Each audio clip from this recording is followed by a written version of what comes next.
Not a conspiracy, but a system of interlocking enclaves. It's crucial to distinguish between paranoid fantasies and disciplined pattern recognition. The former reduces power to melodrama. The latter reveals how multiple forces, old and new, interweave to produce what feels like a totalizing reality. We can speak of occulted associations, Freemasonry, secret societies, esoteric sects, and religious fraternities. These aren't ghost stories. They're cultural continuity structures. They've long served as invisible scaffolding for power, particularly in Europe and the US.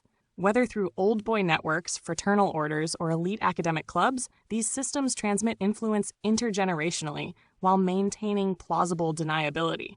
Their function is not always sinister, but always exclusionary.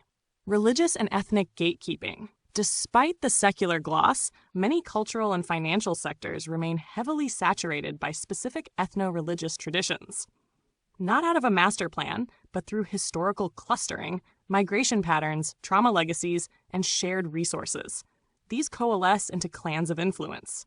They rarely speak for their entire communities, but position themselves as such, shutting out less aligned voices, including dissenters within those identities. Managerial and financial sectors. The arts are not separate from capitalism. They're its showroom. Funding bodies, media conglomerates, tech platforms, state ministries, all act as filters. The language may be cultural or ethical, but the operations are commercial and tribal. Grants go to insiders. Awards circulate among networks. Critical theory becomes a marketing tool. The arts as theater of obedience. The art world, a misnomer, it's a gated province, is perhaps the most glaring circus of this entire charade. While claiming to be avant-garde, it has become a bureaucracy of the sublime, policed by curators, critics, and academics trained in the semiotics of institutional survival. Observe the patterns. Recurrent funding to the same names and themes. Transgression that offends no one in power. Carefully chosen tokens who are not threatening to the demographic base of the institutions. Endless symposia on justice, while the actual structures remain opaque, nepotistic, and cruel. Worse, the language of critique is co-opted into the system itself. What was once subversive becomes institutional branding. Artists are invited to challenge the system, provided they do so in sanctioned spaces, under controlled terms, and to selective audiences. Military-industrial spectacle and controlled opposition.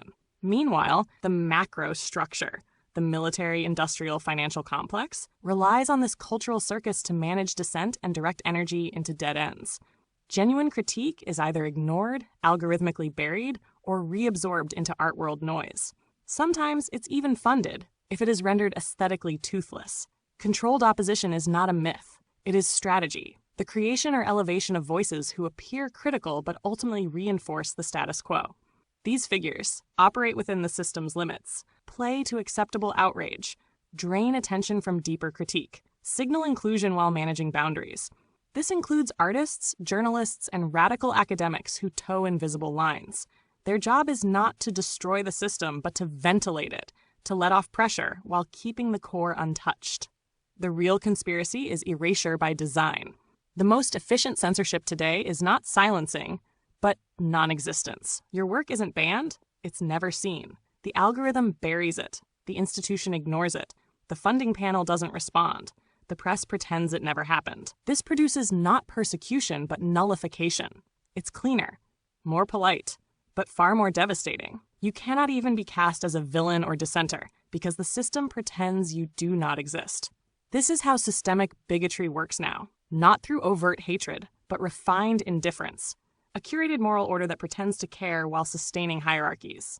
Conclusion: the complexity is the point. So yes, it's not a cartoonish conspiracy, but a system of mutually reinforcing exclusions, built on tribal preservation, managerial filters, ritualized care, and strategic erasure. And those who see through it, especially if they come from no tribe, no backing, no angle, are the most erased of all. The orphan, the exile, the unsponsored conscience. You.